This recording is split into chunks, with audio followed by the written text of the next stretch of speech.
Ayer hablábamos de que para entender la escritura tenemos que leerla desde justamente esa figura cristocéntrica, que Jesús es la piedra angular que justamente vinculaba toda la historia de salvación, desde aquello que Dios venía preparando desde el Antiguo Testamento hacia aquello que inicia en el Nuevo Testamento con la venida de Cristo y que se sostiene y se mantiene hasta nuestros días. De lo contrario, pues es muy poco probable que podamos pues justamente encontrar el sentido propiamente del texto sagrado y del mensaje que Dios tiene para él.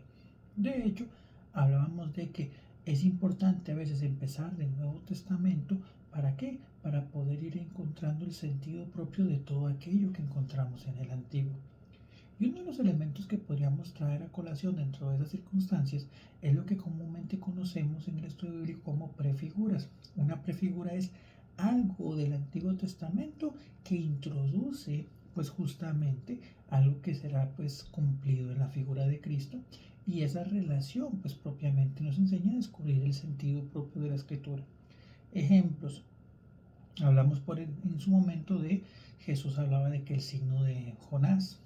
Vamos a hablar de algunos autoaplicados por Cristo. Por ejemplo, el signo de Jonás, es decir, Jonás fue aquel profeta que fue enviado a anunciar, si bien es cierto, un castigo propiamente a la ciudad de Nínive, a una ciudad pagana, pues evidentemente en función de la predicación de Jonás se convierte propiamente toda la ciudad,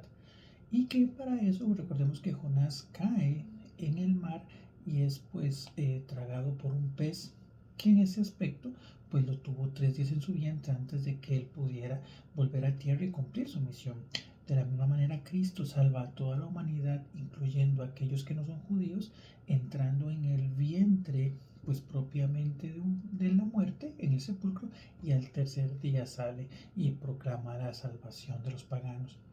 También lo hacía Jesús la relación, por ejemplo, con el tema de la serpiente de bronce que está en el libro de los Números, que fue elevada sobre un asta y todo aquel que lo veía pues se curaba las picaduras. Entonces, de la misma manera, Jesús fue hecho pecado, fue ejecutado, pues vive la sentencia del pecado, como dice San Pablo, que es la muerte, y todo aquel que lo mire y le sigue, pues es sanado de sus pecados y es apto para la vida eterna,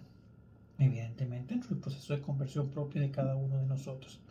Hay algunas otras prefiguras que, por ejemplo, tal vez en ese aspecto pues no las podemos determinar tan claramente, pero en una lectura pues sí son muy